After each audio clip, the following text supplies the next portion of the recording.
আরে ভাই দোকানে গেছিলাম জামা কিনতে পুজোর জন্য, দোকান বন্ধ। বুঝতে পারছিস না, 5 দিনে 5টা কিনো 5টা বেলার জন্য।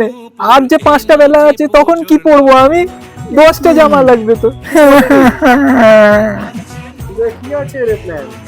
আরে ভাই চিন্তা করছিস কেন, পুজোতে তো প্রত্যেক দিন গুলো ভাই, পঞ্চমী থেকে দশমী পুরো একদম 5 দিনের সিকিম ট্রিপে চলে যাচ্ছি একদম। কি রে ভাই, পুজোয় কে ঘুরতে যায়? ভাই পুজোতে ঘুরতে যাবো।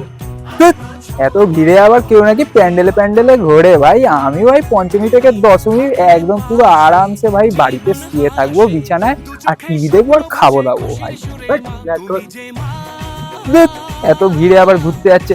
ভাই ঘুম পাচ্ছে, আমি ঘুমাতে যাচ্ছি। ওখান থেকে বাঁশটা বাঁধো তাড়াতাড়ি তাড়াতাড়ি। ভাই ঘুরতে যাবি? ভাই দেখছিস তো, দেখ না এখনো ভাই পুজোর কোনো প্যান্ডেল ম্যান্ডেল তৈরি হয়নি, আর 2 মাস মাত্র বাকি। এরকম করলে কি এখনো ভাই ঠাকুর পুজোর পুরোই ঠিক খুঁজে পাচ্ছে।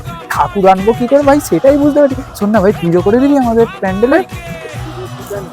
আরে ভাই পুজোয় আবার কি প্ল্যান হবে ভাই, বন্ধুদের সঙ্গে এই পাড়ার প্যান্ডেলে বসে একদম পেটি পেটি খাবো, আর দশমীর দিন ঠাকুর ভাসানে আরো এক্সট্রা 4 পেটি খাবো, আর বলবো আসছে বছর আবার হবে।